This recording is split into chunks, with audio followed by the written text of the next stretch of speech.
नमस्कार साथियों, पीएससी अड्डा के यूट्यूब चैनल पर मैं राहुल व्यास आप सभी का हार्दिक स्वागत करता हूं। दोस्तों, आज का जो है टॉपिक वो काफ़ी इम्पोर्टेंट है दोस्तों, स्पेशल रूप से एमपीपीएससी के जितने भी विद्यार्थी हैं उनके लिए तो ये टॉपिक काफ़ी इम्पोर्टेंट है। दोस्तों, अभी तक हम जो है पॉलिटी का काफ़ी पोर्शन जो है कवर कर चुके हैं और स्पेशली रूप से हमने जो है संघ सरकार और राज्य सरकारों के बारे में किस प्रकार से व्यवस्था हमारे भारतीय संविधान में दी गई है और किस प्रकार से जो है कार्यपालिका, विधायिका और न्यायपालिका भी जो है कार्य करती है। परंतु यहाँ पर दोस्तों प्रश्न उठता है कि आखिर संघ को जो है कुछ पावर दी गई है और राज्यों को भी जो है स्पेशल जो है पावर्स दी गई हैं हमारे संविधान में। परंतु अब संघ बड़ा है या राज्य, यानी कि संघ सर्वोच्च है या फिर राज्य सरकार जो है सर्वोच्च है, इस पर जो है हम आज इस वीडियो में थोड़ा डिस्कस करेंगे। और स्पेशल रूप से दोस्तों ये इसलिए इम्पोर्टेंट है क्योंकि यहाँ पर अगर क्वेश्चन की बात करें तो दोस्तों एमपीपीएससी में मेंस में जो है यहाँ से क्वेश्चन आ सकते हैं। और स्पेशल रूप से क्योंकि केंद्र राज्य संबंध किस प्रकार से डिसाइड किए गए, क्योंकि दोस्तों अगर बात आती है अगर कि संघ बड़ा है या राज्य, तो यहाँ पर जो है हमारे संविधान में इस प्रकार की व्यवस्था दी गई है ताकि जो संघ और राज्य में एक समन्वय स्थापित हो सके, उनमें जो है तालमेल बैठ सके और संघ अपना कार्य करे और राज्य अपना कार्य करे। और वहां पर भी जो है कुछ प्रावधान इस प्रकार से जो है संविधान में वर्णित किए गए हैं ताकि दोनों जो है अपने अपने क्षेत्राधिकार को भी समझें और जब कभी आवश्यक हो तो वहां पर जो है स्पेशल प्रावधान भी हमारे भारतीय संविधान में किए गए हैं। तो दोस्तों इसलिए ये इंपॉर्टेंट टॉपिक जो है हम आज डिस्कस करने वाले हैं। और अगर आप न्यू बिगिनर्स स्टूडेंट हैं दोस्तों, तो मैं आपसे विनती करना चाहूंगा कि आप हमारी जो प्रीवियस वीडियोज हैं, प्रीवियस जो क्लासेस हो चुकी हैं, वो आप जो हमारी प्लेलिस्ट में जाकर देखिए और आप जो है उन्हें हमारे डिस्क्रिप्शन बॉक्स में लिंक दी गई है, वहां से भी एक्सेस करके जो है उन्हें देख सकते हैं। और अगर आपका जो है बेसिक मजबूत है तभी जो है आप इस टॉपिक को समझ सकते हैं। तो दोस्तों स्टार्ट करते हैं। और सबसे पहले कि जो हम आज पढ़ने वाले हैं भाग 11 के बारे में डिस्कस करेंगे। भाग 11 जो है किससे संबंधित है, तो संघ एवं राज्यों के बीच संबंध। तो इसके संबंध में दोस्तों अनुच्छेद 245, अनुच्छेद 245 से 263, 263 तक जो है अनुच्छेदों में विवरण दिया गया है। तो दोस्तों भाग 11 याद रखिए, संघ राज्यों के बीच संबंधित हैं और इसमें अनुच्छेद 245 से 263 का जो है विवरण आता है। ठीक है, तो स्टार्ट करते हैं दोस्तों और जानते हैं संघ राज्यों के बीच संबंधों के बारे में।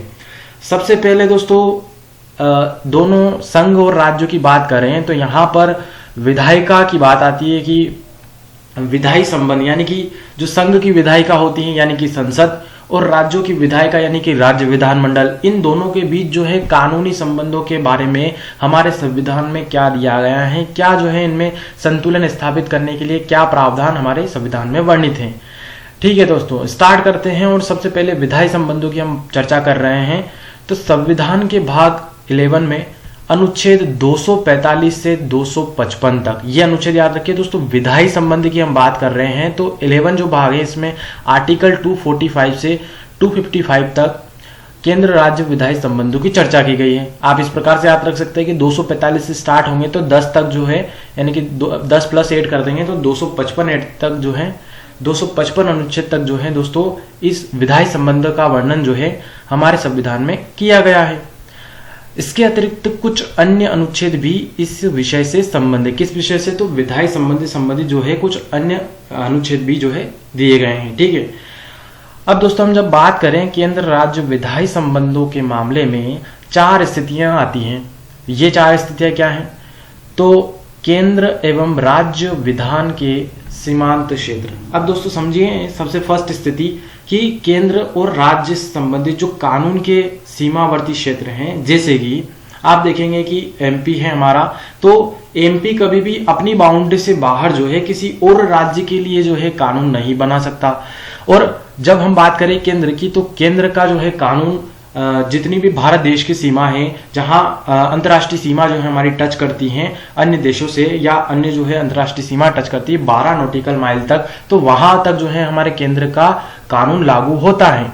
तो सबसे फर्स्ट स्थिति दोस्तों केंद्र और राज्य के मध्य जो विधायी कानून की हम बात कर रहे हैं, तो केंद्र राज्य के जो कानून की सीमांत क्षेत्र कि जहां पर राज्य की बाउंड्रीज का एंड होता है वहां तक जो है राज्य का कानून लागू होता है, और जहां जो है हमारे केंद्र का यानी कि भारत का जो बाउंड्री है जहां पर अंत होती है वहां तक जो है भारत का कानून लागू होता है। ठीक है, इसे केंद्र की संप्रभुता जो है कहा जाता है। और यहाँ पर जो है राज्य जो है कभी भी दोस्तों अपने बाउंड्री से बाहर जो है किसी स्टेट दूसरे स्टेट के लिए जो है कानून निर्मित नहीं कर सकता है, और जबकि केंद्र अगर कानून बनाता है तो वो सभी राज्यों पर लागू होता है। तो इसे जो है विधायी कानून में जो संबंधी फर्स्ट स्थिति दोस्तों ये यहाँ पर बताया गया है। इसे अब हम और स्पेशली डिस्कस करेंगे। सेकेंड है दोस्तों कि विधायी विषयों का बंटवारा। दोस्तों विधायी विषय जैसे कैसे कि संघ को कुछ विषय दे दिए गए हैं और राज्यों को कुछ विषय दे दिए गए हैं, तो उन पर जो है वो स्पेशल रूप से जो है उन विषयों पर जो है कानून बना सकते हैं। संघों के लिए अलग हैं, राज्यों के लिए अलग हैं, और दोनों के लिए जो है कुछ कॉमन विषय डिसाइड किए गए हैं, वो भी हम अब आगे डिस्कस करेंगे। फिर थर्ड है दोस्तों राज्य क्षेत्र में संसदीय विधान। तो संसद को पावर है दोस्तों कि वो अपने जो विधान है वो किसी पर्टिकुलर राज्य के जो क्षेत्र है वहां पर जो है वो बना सकती है। फिर इसके बाद है दोस्तों नेक्स्ट की राज्य विधान पर केंद्र का नियंत्रण। अब कुछ परिस्थितियां ऐसी दोस्तों हम बात करेंगे यहाँ पर कि जहां पर राज्य का अगर कोई कानून है तो वहां पर जो है केंद्र का नियंत्रण होता है। तो ये 4 प्रकार की स्थितियों को हम आगे अब डिस्कस करने वाले हैं। तो ये आप पॉइंट्स याद रखिए दोस्तों कि केंद्र राज्य विधायी संबंधों में 4 स्थितियां क्रिएट होती है। केंद्र राज्य विधान के सीमांत क्षेत्र, फिर सेकेंड है विधायी विषयों का बंटवारा, और थर्ड है राज्य क्षेत्र में संसदीय विधान, और चौथा है राज्य विधान पर केंद्र का नियंत्रण। अब हम स्टार्ट करते हैं दोस्तों, और सबसे फर्स्ट आर्टिकल 245 क्या कहता है। इसके अनुसार दोस्तों संसद है वो भारत के संपूर्ण राज्य क्षेत्र या उसके किसी भाग के लिए कानून बना सकती है। जैसा कि मैंने बताया आपको कि जो हमारा केंद्र है वो कहां तक दोस्तों कानून बनाएगा, तो वो जितनी भी भारत की बाउंड्रीज हैं वहां तक जब संसद जो है कोई कानून निर्मित करेगी तो वो भारत के संपूर्ण राज्य या उसके किसी एक भाग के लिए जो है कानून बना सकती हैं। अब ठीक है, फिर दोस्तों कि किसी राज्य का विधानमंडल है उसकी बात करें तो उसके संपूर्ण राज्य या एक भाग के लिए कानून बना सकते हैं। जैसे मैंने आपको समझा दिया है कि अगर कोई स्टेट है तो वो अपनी बाउंड्रीज तक ही जो है कानून निर्मित कर सकता है, वो किसी और स्टेट के लिए कानून नहीं बना सकता है। वह जो है अपने खुद के एक किसी विशेष क्षेत्र के लिए किसी स्पेशल भूभाग के लिए कानून बना सकता है जो राज्य का भाग है। ठीक है, इसके अलावा दोस्तों केवल जो है संसद अकेले अतिरिक्त क्षेत्रीय विधान बना सकती है, यानी कि जो संसद होगी दोस्तों वही है ओनली जो कुछ स्पेशल जो है क्षेत्रीय विधान जो है बना सकती हैं। इसके अलावा ठीक है जो कानून बनाती है दोस्तों उसके अलावा अगर जरूरत लगती है तो वहां पर कुछ विशेष स्पेशली जो है क्षेत्रीय विधान बना सकती हैं किसी पर्टिकुलर एरियाज के लिए। फिर दोस्तों कि ऐसा कानून जो है जो ये कानून बनाया जाएगा जो संसद द्वारा केवल स्पेशली जो है क्षेत्रीय विधान बनाया जाएगा, अगर वहां पर ये जो कानून बना दिया जाता है तो वहां पर जो भारतीय नागरिक होंगे उस क्षेत्र संबंधित, तो उनके द्वारा अगर विश्व में कहीं भी कोई संपत्ति अर्जित की जाती है, कोई बाहर में अगर नागरिक चला जाता है जहां पर कानून बनाया गया था दोस्तों, तो अगर वहां पर उस संबंधी जो कोई नागरिक है तो अगर उसकी विश्व में भी कहीं पर संपत्ति तो वहां पर भी जो है उसका प्रभाव होता है। ये बात जो है इस आर्टिकल में कही गई है। अब दोस्तों नेक्स्ट है कि संविधान की 7वीं अनुसूची के अनुच्छेद 246 के अंतर्गत विधायी संबंधों के संबंध में त्रिस्तरीय व्यवस्था है। तो हमने 12 अनुसूचियां ऑलरेडी अलग क्लास में कवर की हैं, तो वहां पर भी दोस्तों हमने बात की है 7वीं अनुसूची। 7वीं अनुसूची के अनुच्छेद 246, तो अनुच्छेद 246 में त्रिस्तरीय व्यवस्था जो है कानून से संबंधित बात की गई है कि कानूनी संबंधी जो है यहाँ पर त्रिस्तरीय व्यवस्था दी गई है। अब ये त्रिस्तरीय व्यवस्था कैसी है, तो दोस्तों वहां पर हमने डिस्कस किया था कि संघ सूची, राज्य सूची और संवर्ती सूची जो है ये 7वीं अनुसूची में वर्णित की गई है, और इसी अनुच्छेद के तहत दोस्तों ये 3 अनुसूचियां 3 जो है सूचियां निर्धारित की गई हैं। अब ये 3 सूचियां क्या है दोस्तों, सबसे पहले बात करें दोस्तों संघ सूची की। तो संघ सूची क्या है दोस्तों की, इस सूची से संबंधित विषय पर कानून बनाने की जो शक्ति है वो संसद की विशिष्ट शक्ति है, यानी कि स्पेशल रूप से जो है संसद को ये पावर्स है दोस्तों की संघ सूची संबंधित कोई भी अगर विषय है तो वहां पर कानून बनाने की शक्ति किसको दी गई है, संसद को दी गई है। इस सूची में वर्तमान में अभी 100 विषय हैं, ये याद रखिए दोस्तों स्पेशली। और ये जो है पहले जो है मूलतः जब संविधान हमारा बना था तो जो इस सूची में दोस्तों 97 विषय थे, और अब बढ़कर जो है कितने हो गए हैं, 100 विषय हो गए हैं। अब इसमें से कुछ विषय जो है स्पेशल जो है प्रमुख दोस्तों यहाँ पर आप समझ सकते हैं कि संघ सूची में कौन कौन से विषय आ सकते हैं, जैसे कि रक्षा, बैंकिंग, विदेश मामले, रेलवे, फिर है मुद्रा, बीमा, संचार, बंदरगाह यानी पोर्ट, फिर जनगणना, और फिर आणविक ऊर्जा, केंद्र राज्य व्यापार वाणिज्य और नागरिकता संबंधित विषय, फिर उसके बाद संधि, युद्ध, डाक तार आदि विषय। अब दोस्तों आप देखेंगे यहाँ पर कि अगर रेलवे से संबंधित कोई विषय कुछ कानून बनाना है तो वो सिर्फ संघ सरकार बना सकती है। रक्षा से संबंधित अगर कोई कानून बनाना है, बैंकिंग संबंधित या फिर संचार व्यवस्था संबंधित, मुद्रा, बीमा, या फिर अगर राज्य और केंद्र के मध्य व्यापार है, या फिर नागरिकता संबंधित विषय, तो आप देखेंगे दोस्तों ये जो विषय वर्णित होते हैं संघ सूची में, उनसे संबंधित कानून बनाने का सिर्फ और सिर्फ किसको अधिकार दिया गया है? संविधान में संसद को प्रोवाइड किया गया है। अब दोस्तों यहाँ पर नेक्स्ट सूची है राज्य सूची। अब इस सूची के तहत जो है राज्य विधानमंडल को सामान्य परिस्थितियों, यहाँ पर नोटिस कीजिए दोस्तों कि सामान्य परिस्थितियों में राज्य विधानमंडल को ये पावर है, इस सूची में जो है कानून बनाने का अधिकार राज्य को दिया गया है। तो राज्य विधानमंडल जो है राज्य सूची संबंधी जो है विषय जो होंगे सामान्य परिस्थितियों में वह जो है कानून बना सकता है। अब इसमें जो है 61 जो है विषय दोस्तों अभी है वर्तमान में, और जब बना था तब जो है मूलतः इसमें 66 जो है विषय थे राज्य सूची में।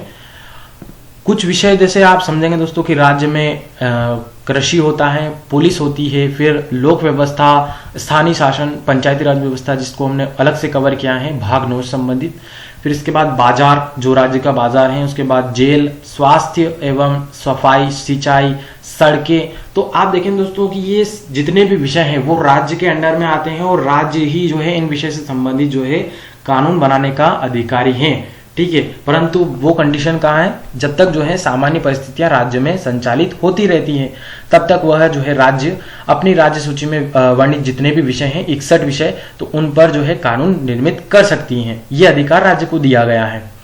अब दोस्तों यहाँ पर बात हो गई दोनों की। अब यहाँ पर समवर्ती सूची भी दी गई है दोस्तों हमारे संविधान में। इस पर जो है संसद एवं राज्य दोनों विधान यानी कि कानून बना सकते हैं। इसमें जो है इस समय 52 विषय हैं अभी वर्तमान में दोस्तों, 52 विषय इस सूची में दी गए हैं समवर्ती सूची में, परंतु मूलतः जो है इसमें 47 विषय थे तो इसमें बढ़ गए हैं दोस्तों। ये आप याद रखिए कि किस सूची में कितने विषय अभी वर्तमान में हैं। अब इस समवर्ती सूची में कैसे विषय आते हैं दोस्तों कि जैसे कि आपराधिक जो है कानून प्रक्रिया, फिर सिविल प्रक्रिया, और विवाह, तलाक, और बिजली, श्रम कल्याण, जनसंख्या नियंत्रण एवं परिवार नियोजन, दवा, अखबार, पुस्तक या छापा प्रेस। यहाँ पर दोस्तों छापा प्रेस यानी कि जो प्रिंटिंग प्रेस होती है, जो अखबार छपते हैं दोस्तों, प्रिंटिंग प्रेस, तो छापा प्रेस, और शिक्षा, वन, नाप तोल, फिर न्याय का प्रशासन, वन्य जीवों का अगर संरक्षण। तो ये जो दोस्तों विषय होते हैं ये कॉमनली होते हैं, यानी कि यहाँ पर संघ भी जो है यानी कि जो केंद्र होगा वो भी जो है कानून बना सकता है और इन विषयों पर राज्य भी कानून बना सकता है।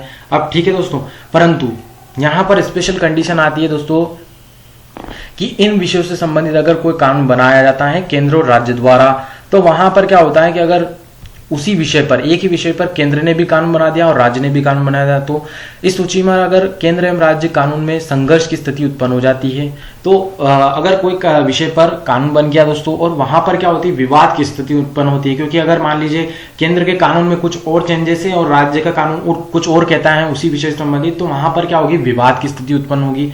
तो उस कंडीशन में क्या होगा दोस्तों, केंद्रीय कानून प्रभावी होगा, यानी कि एक ही विषय के लिए राज्य ने कानून बना रखा है और वहां पर केंद्र ने भी उसी विषय के लिए कानून बना दिया है, तो वहां पर कौन सा, उस पर केंद्रीय कानून प्रभावी होगा, यानी कि राज्य का कानून जो है वहां पर प्रभावी नहीं होगा। परंतु यदि राज्य कानून, जो राज्य ने कानून बनाया है, तो उस पर जो है राष्ट्रपति की सहमति मिल जाती है तो वह प्रभावी हो जाएगा। फॉर एग्जाम्पल दोस्तों हम समझते हैं कि राज्य सूची का विषय जैसे कि हमने देखा, यहां पर आप देखेंगे तो दोस्तों श्रम कल्याण हम लेते हैं एग्जाम्पल कि समवर्ती सूची में एक विषय है श्रम कल्याण। तो वहां पर अगर राज्य ने जो है कानून निर्मित कर दिया कुछ, तो अगर वहां पर राज्य की विधानमंडल है वहां पर अगर कोई कानून निर्मित कर दिया है श्रम कल्याण संबंधित, और उसी के बाद दोस्तों केंद्र ने जो है एक कानून बनाया श्रम कल्याण पर, अब वहां पर कुछ कंडीशन दी गई है राज्य कानून में और केंद्र में अलग कंडीशन दी गई, तो वहां पर क्या होगी, विवाद की स्थिति उत्पन्न हो जाएगी।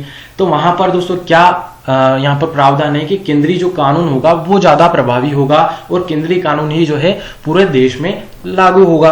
ये बात होगी, और उस राज्य में भी लागू होगा जिस राज्य विधानमंडल ने जो है वो कानून बनाया श्रम कल्याण संबंधित। परंतु यदि अगर जो राज्य का द्वारा जो कानून बनाया गया श्रम कल्याण पर, उसको राष्ट्रपति की सहमति मिल जाती है, यानी कि राष्ट्रपति हस्ताक्षरित कर देते हैं, उसको अनुमोदित कर देते हैं, जो राज्य विधानमंडल द्वारा श्रम कल्याण पर कानून बनाया गया है, तो वह क्या हो जाएगा, प्रभावी हो जाएगा, यानी कि वो जो है राज्य के लिए कार्य करेगा। परंतु जो है संसद भी उस पर जो है कानून बना सकती है। तो ये दोस्तों आपको दोनों कंडीशन समझनी होगी कि अगर विवाद होता है तो वहां पर केंद्र का कानून लागू होता है, और अगर उस पर भी जो है राष्ट्रपति की सहमति मिल जाती है तो वहां पर राज्य का भी जो है कानून प्रभावी हो जाता है।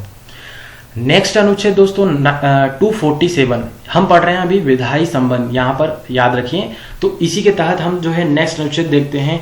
247 क्या कहता है कि संसद का संघ सूची में प्रगणित विषय के संबंध में अच्छे प्रशासन हेतु अतिरिक्त न्यायालय की स्थापना का जो है अधिकार जो है संसद को दिया गया है। अब संघ सूची में जितने भी वर्णित हैं 100 विषय, अगर उनको जो है बेहतर करना है तो वहां पर दोस्तों आप देखेंगे अगर कुछ समस्याएं भारत में आप देखेंगे, कुछ अगर मान लीजिए स्पेशल विषय हैं, जैसे कि मान लीजिए नागरिकता संबंधी अगर कोई विषय आ जाता है, वहां पर कुछ समस्या आती है, तो वहां का जो अच्छा प्रशासन जो है संचालित करने के लिए क्या कर सकती है संसद, उसको ये पावर दी गई है आर्टिकल 247 के तहत कि उस स्पेशली रूप से जो है उसके लिए जो संघ सूची का विषय है वहां उसके लिए जो है उसको बेहतर बनाने के लिए स्पेशल रूप से जो है और एडिशनल कोड जो है उसकी स्थापना संसद कर सकती है। पर्टिकुलर उस विषय के लिए जो है वो कोड कार्य करेगा।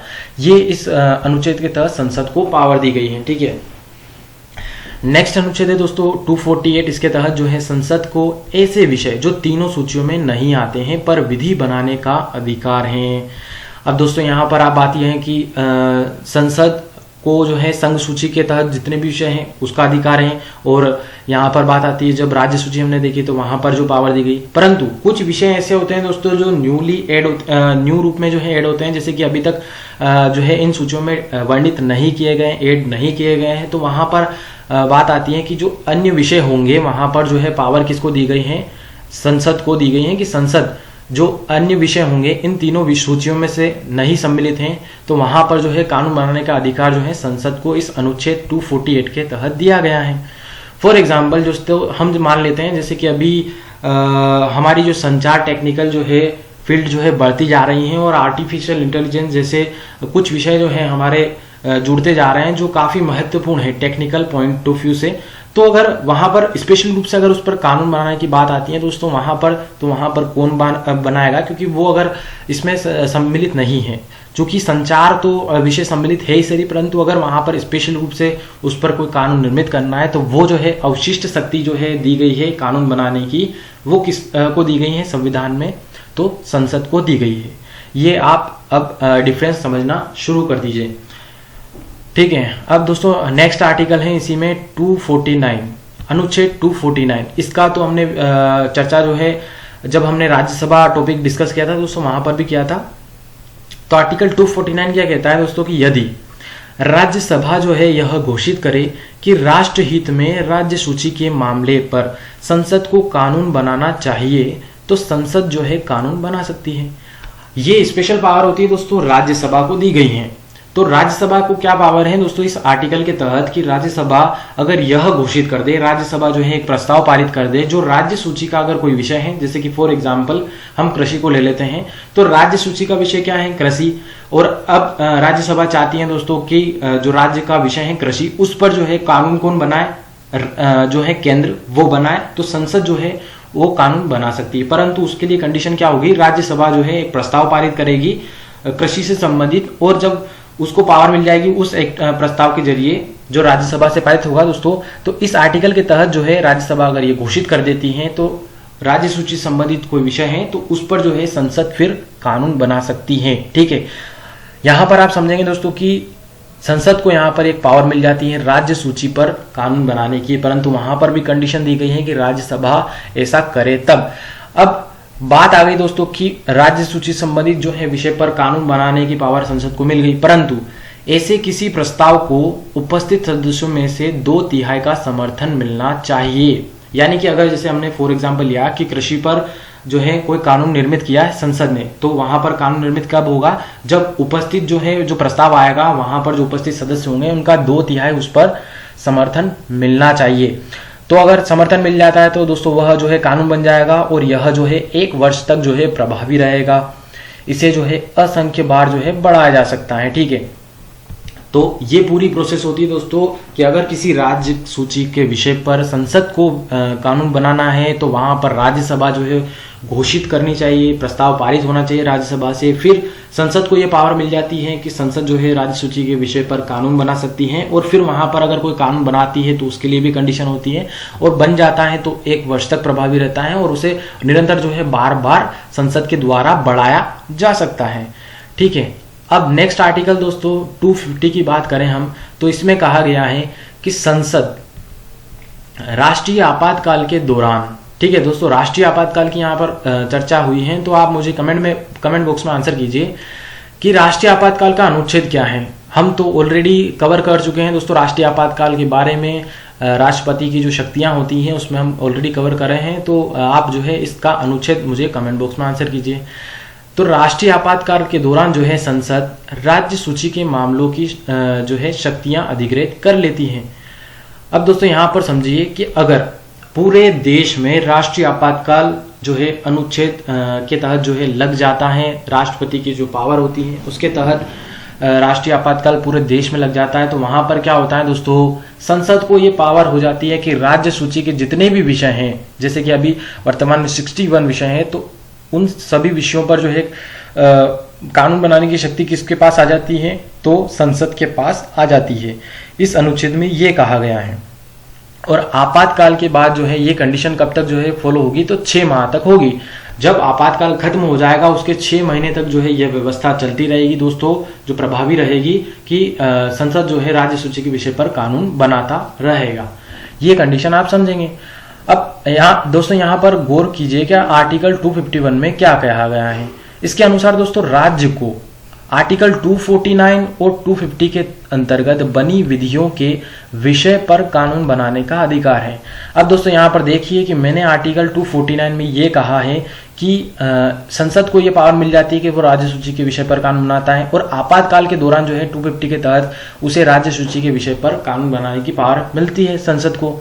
तो इस आर्टिकल 249 और 250 के तहत जो शक्ति मिलती है और उसके तहत अगर कोई कानून निर्मित हो जाता है संसद के द्वारा, तो आर्टिकल 259 जो है राज्य को यह पावर देता है कि राज्य आर्टिकल 249 और 450 के तहत जो है बनी विधियों पर जो है विषय को कानून बनाने का अधिकार जो है राज्य को दिया गया है। यानी कि अब यहाँ पर समझिए दोस्तों कि 249 और 250 के तहत जो है अगर संसद ने कोई कानून बना दिया राज्य सूची पर, तो वहां पर जो है राज्य को ये पावर मिलता है कि उस कानून पर भी जो है कानून बनाने का अधिकार जो है उस राज्य को मिलता है। ठीक है, तो अब यहां पर क्या होगा दोस्तों, केंद्र ने भी कानून बना दिया है और राज्य ने भी कानून बना दिया है इस कंडीशन में, परंतु अगर केंद्रीय कानून जो है संघर्ष की स्थिति उत्पन्न हो जाती है तो वहां पर क्या होगा, केंद्रीय कानून प्रभावी होगा।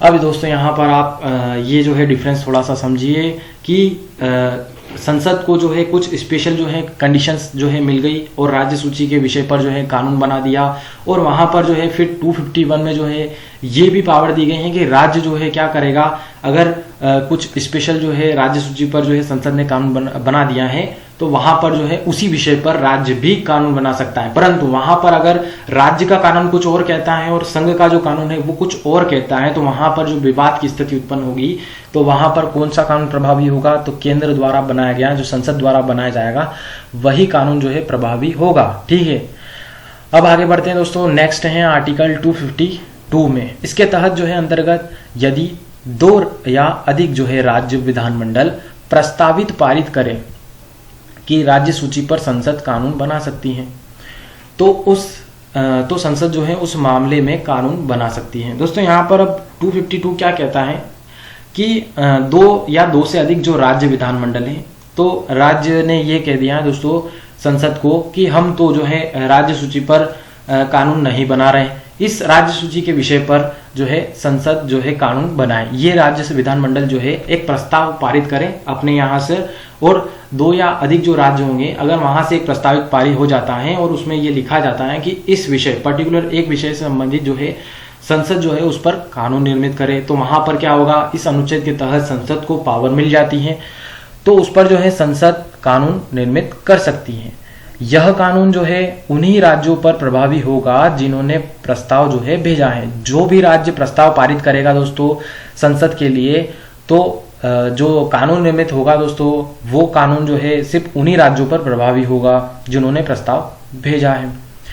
कोई भी अन्य राज्य प्रस्ताव पारित कर जो है इसे लागू कर सकता है। अगर अन्य राज्य को भी ऐसा लगता है दोस्तों कि वो पर्टिकुलर जो संसद द्वारा एक कानून बनाया गया है तो वो हमारे राज्य में लागू होना चाहिए, तो वहां पर जो है वहां राज्य, उस राज्य की जो विधानमंडल होगी, अगर वो प्रस्ताव पारित कर दे तो जो वह जो है उस राज्य में भी कानून लागू हो जाएगा, ये इसमें बोला गया है। इसके बाद है, ऐसे कानूनों पर संशोधन एवं पुनर्विचार केवल संसद ही कर सकती है। जो भी कानून संसद द्वारा बना दिया जाएगा दोस्तों, तो उस पर जो है संशोधन और पुनर्विचार करना है तो वो जो है केवल संसद ही कर सकती है, क्योंकि जो है राज्य द्वारा जो है अपना जो राज्य सूची का विषय है वो किसको समर्पित कर दिया गया है, केंद्र को कर दिया गया है। ऐसे मामलों पर राज्य विधानमंडल की कानून बनाने की शक्ति समाप्त हो जाती है। तो दोस्तों यहाँ पर आप समझ चुके होंगे कि कुछ मामले में दोस्तों संसद को पावर मिल जाती है राज्य सूची के विषय संबंधित जो है कानून निर्मित करने की, वो अलग अलग अनुच्छेदों में हमने देखी हैं। अब बात आती है दोस्तों आर्टिकल 253 के तहत क्या बोला गया है। इसके तहत दोस्तों संसद जो है राज्य सूची के विषय पर अंतर्राष्ट्रीय संधि या समझौते के लिए कानून बना सकती है।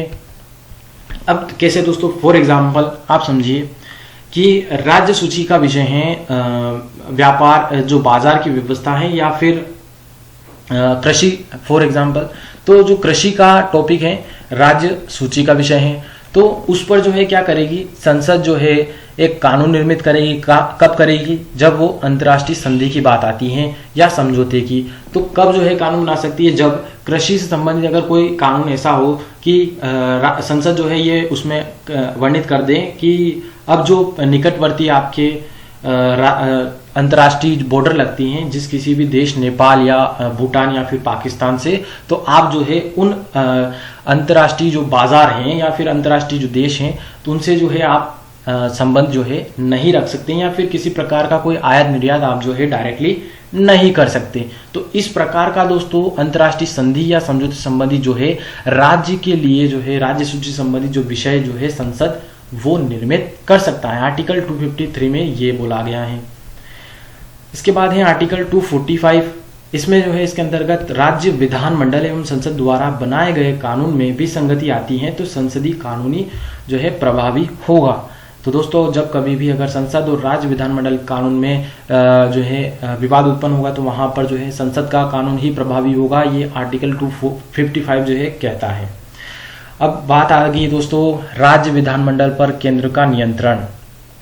अभी तक तो हम बात कर रहे हैं दोस्तों कि राज्य विधानमंडल कानून बनाएगा और संसद जो है कुछ कानून जो है उसके ऊपर जो है निर्मित कर सकती है, परंतु राज्य का जो विधानमंडल है उस पर जो है केंद्र का नियंत्रण किस प्रकार से होता है वो भी यहाँ पर बताया गया है कि राज्यपाल जो है कुछ विधेयकों को राष्ट्रपति की संस्तुति के लिए आरक्षित जो है सुरक्षित रख सकता है। हमने ऑलरेडी अनुच्छेद 201 जो है राज्यपाल को स्पेशल पावर दी गई है स्वविवेक की, तो राज्यपाल जो है स्वविवेक की जो शक्ति है उसके तहत क्या करता है दोस्तों, जो राज्य विधानमंडल में आने वाले विधेयक होते हैं उनको जो है राष्ट्रपति की संस्तुति यानी कि उनके लिए राष्ट्रपति के लिए आरक्षित रख लेता है कि ये जो विधेयक आया है वो राष्ट्रपति देखेंगे, ठीक है। तो राज्यपाल को ये पावर होती है। तो इसके तहत क्या होता है दोस्तों, आप देखेंगे कि राष्ट्रपति का एज अ प्रतिनिधि जो है राज्यपाल होता है राज्य में और वहां पर जो है कंट्रोल रखता है राज्य के लिए। तो ये जो है फर्स्ट कंडीशन हो गई केंद्र द्वारा जो है राज्य विधानमंडल पर नियंत्रण की। इसके बाद जो है दोस्तों राज्य सूची के कुछ मामलों पर विधेयक केवल राष्ट्रपति की पूर्व सहमति पर ही लाया जा सकता है। तो दोस्तों कुछ विषय ऐसे होते हैं राज्य सूची के जिन पर जो है राष्ट्रपति की मंजूरी लेने के बाद ही जो है उसे राज्य विधानमंडल में प्रस्तुत किया जा सकता है।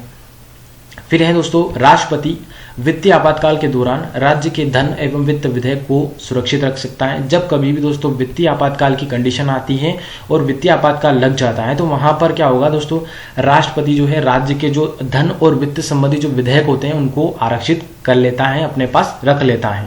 तो ये जो है इस प्रकार राज्य विधानमंडल पर नियंत्रण हो जाता है। इसके बाद दोस्तों हम अब देखते हैं प्रशासनिक संबंध के बारे में। अभी दोस्तों हमने डिस्कस किया है विधायी संबंध यानी कि कानूनी संबंधों के बारे में, संसद और राज्य विधानमंडल के बारे में। अब हम आते हैं प्रशासनिक संबंध, किस प्रकार से प्रशासनिक संबंधों को यहाँ पर वर्णित किया गया है। संविधान के अनुच्छेद 256 में यह प्रावधान है कि राज्य को अपनी कार्यपालिका शक्ति का इस प्रकार प्रयोग करना होगा कि संसद कानून का जो है पालन अवश्य हो। यानी कि जो राज्य की कार्यपालिका है दोस्तों, वो इस प्रकार से कार्य करनी चाहिए कि जो संसद द्वारा कानून बनाए जाते हैं उनका पालन अवश्य हो, उनके विपरीत जो है वो कोई भी कार्य न करे। ठीक है, तो यह आर्टिकल 256 में जो है प्रावधान किया गया है। और संघीय कार्यपालिका राज्य सरकारों को आदेश भी जारी कर सकती है। तो इस मामले में दोस्तों संघीय जो कार्यपालिका है, जो केंद्र की कार्यपालिका होती है, केंद्र सरकार, वो जो है राज्य सरकार को ऑर्डर जो है वो भी जारी कर सकती हैं। तो केंद्र सरकार का जो है वो केंद्र राज्य को निम्न मामलों में निर्देश जारी कर सकता है आर्टिकल 256(7) के तहत। तो 56 में ये बोला गया है कि ऑर्डर जारी कर सकता है केंद्र राज्य को, परंतु 257 के अनुसार किन किन विषयों संबंधित जो है केंद्र जो है राज्यों को ऑर्डर जारी कर सकता है, वो भी यहाँ पर बताए गए हैं। तो फर्स्ट है दोस्तों कि संचार साधनों को बनाए रखना एवं जो है रख रखाव, यानी कि जो स्टेट में दोस्तों टेलीकम्युनिकेशन के उपकरण होते हैं वहाँ पर लगे हुए, तो उनकी जो है रख रखाव करना, उनको अच्छी तरीके से बनाए रखना, ये जो है राज्य को ऑर्डर जारी हो सकता है केंद्र के द्वारा। इसके बाद है राज्य में जो रेलवे की संपत्ति होती है उनकी रक्षा करना जो है ये भी जो है ऑर्डर केंद्र द्वारा राज्य को जारी किया जा सकता है। इसके बाद है प्राथमिक शिक्षा के स्तर पर राज्य भाषाई अल्पसंख्यकों के बच्चों हेतु मातृभाषा सीखने की व्यवस्था करे। ये ऑर्डर भी केंद्र सरकार द्वारा राज्य को दिया जा सकता है कि अपने राज्य में मातृभाषा जो भी है वहाँ उस राज्य की, उससे संबंधित जो स्पेशल जो अल्पसंख्यक होते हैं दोस्तों राज्य भाषाई आधार पर, उनके लिए जो है उनकी मातृभाषा को सीखने के लिए प्राथमिक शिक्षा यानी कि फर्स्ट से लेकर 5वीं तक जो है उनको शिक्षा प्रोवाइड की जाए उनकी मातृभाषा में ही। इसके बाद नेक्स्ट दोस्तों कि राज्य अनुसूचित जो जनजातियां हैं राज्य की, स्पेशली उनके कल्याण हेतु विशेष योजना बनाकर जो है उनका क्रियान्वयन करें। ये जो है 257 के तहत दोस्तों ऑर्डर जो है केंद्र जारी कर सकता है राज्य को। इस प्रकार प्रशासनिक नियंत्रण जो है उस पर बनता है। अब देखते हैं दोस्तों इस अनुच्छेद में आर्टिकल 257 में यह भी कहा गया है कि राज्य अपनी कार्यपालिका शक्ति का इस प्रकार जो है पालन करे कि केंद्रीय कार्यपालिका में शक्ति में बाधा उत्पन्न न हो। तो राज्य जो है अपने सारे जितने भी कार्य होंगे वो इस प्रकार से संचालित करे कि जो केंद्र द्वारा कार्य किए जाते हैं उनकी कोई भी शक्ति जो दी गई है दोस्तों संविधान में वो बाधित न हो। ठीक है, इसके बाद है दोस्तों आर्टिकल 258। इसके अंतर्गत ये बताया गया है कि राष्ट्रपति को यह अधिकार है कि वह राज्य सरकार की सहमति पर केंद्र के किसी कार्यकारी कार्य को उसे सौंप सकता है। यानी कि राज्य सरकार अगर चाहती है तो वहां पर जो है राष्ट्रपति जो केंद्र का कोई कार्य है तो उसको जो है राज्य को वो सौंप सकता है। इसी तरह जो है राज्यपाल केंद्र की सहमति से राज्य के कार्य को कराता है। तो अगर राज्यपाल जो है वो अगर केंद्र की सहमति है तो वहां पर जो है वो राज्य को लिए जो है उसी कार्य को करा सकता है। ये जो है इस आर्टिकल 258 में पावर दी गई है राष्ट्रपति को और राज्यपाल को।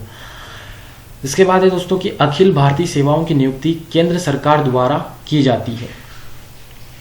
तो दोस्तों जो IAS और IPS UPSC से सिलेक्ट होते हैं तो आप देखेंगे दोस्तों केंद्र सरकार द्वारा ही उनकी नियुक्ति होती है। जो कलेक्टर होते हैं, SP होते हैं, तो जितने भी UPSC सिलेक्ट होते हैं उनकी नियुक्ति कौन करता है दोस्तों? केंद्र सरकार ही करती है।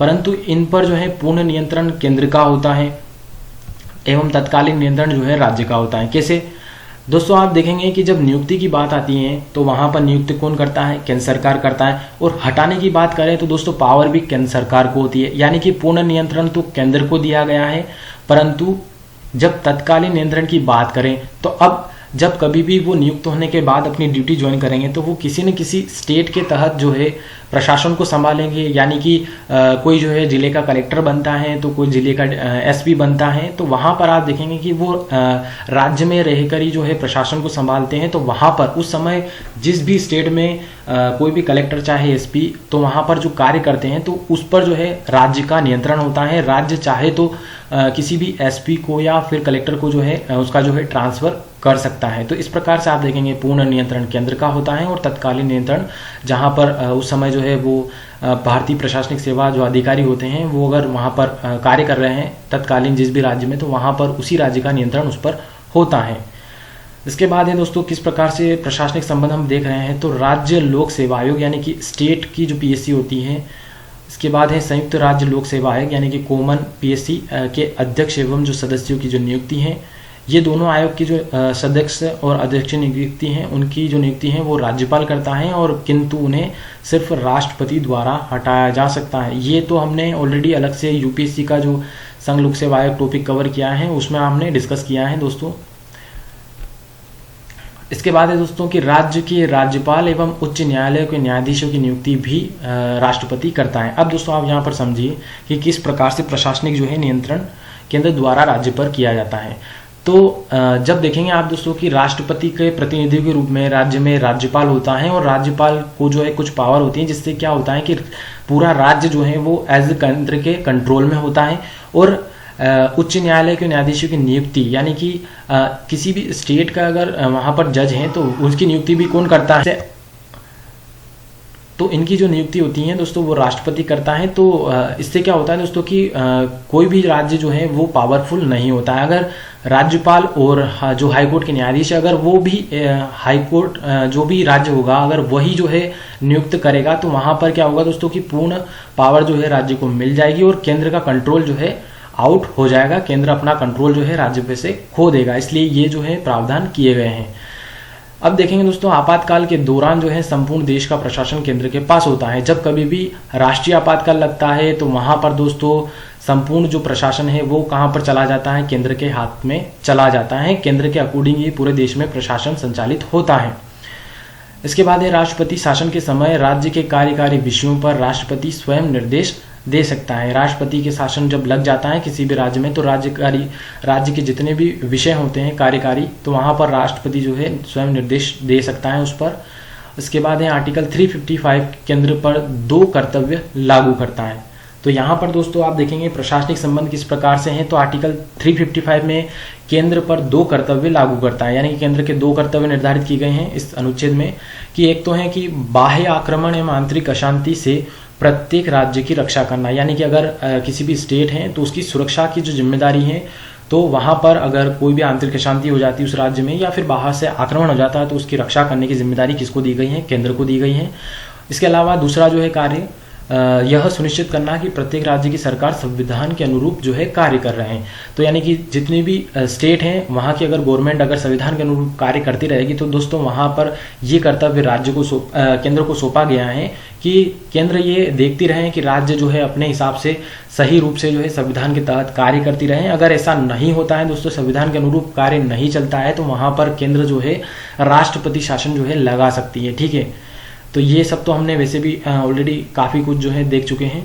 इसके बाद है दोस्तों वित्तीय आपातकाल अनुच्छेद 360 के दौरान केंद्रीय वित्तीय परिसंपत्तियों के अधिग्रहण हेतु राज्यों को निर्देश दे सकता है। अब दोस्तों यहाँ पर आप देखेंगे कि जितने भी केंद्र की परिसंपत्तियां यानी कि जो केंद्र की सरकारी जो संपत्तियां होती है वो कहाँ पर स्टेट में होती है, तो वहाँ पर जैसे कि सरकारी भवन होते हैं, सरकारी कार्यालय होते हैं। तो दोस्तों जो सरकारी परिसंपत्तियां होती हैं तो वित्तीय आपातकाल लगा हुआ है तो वहाँ पर क्या कर सकती है, केंद्र जो है उसको अधिग्रहण करने संबंधी जो है राज्यों को निर्देश दे सकता है। तो दोस्तों यहाँ पर हमारे जो है प्रशासनिक संबंध थोड़े बहुत कंप्लीट होते हैं और यहाँ पर आपको समझ में भी आया होगा कि किस प्रकार से विधायी संबंध जो है हमारे संविधान में डिसाइड किए गए हैं। केंद्र और संघ से संबंधित और प्रशासनिक जो है संबंध वो भी जो है यहाँ पर डिसाइड किए गए हैं और इस प्रकार से जो है दोनों के बीच तालमेल जो है निर्धारित किया गया है।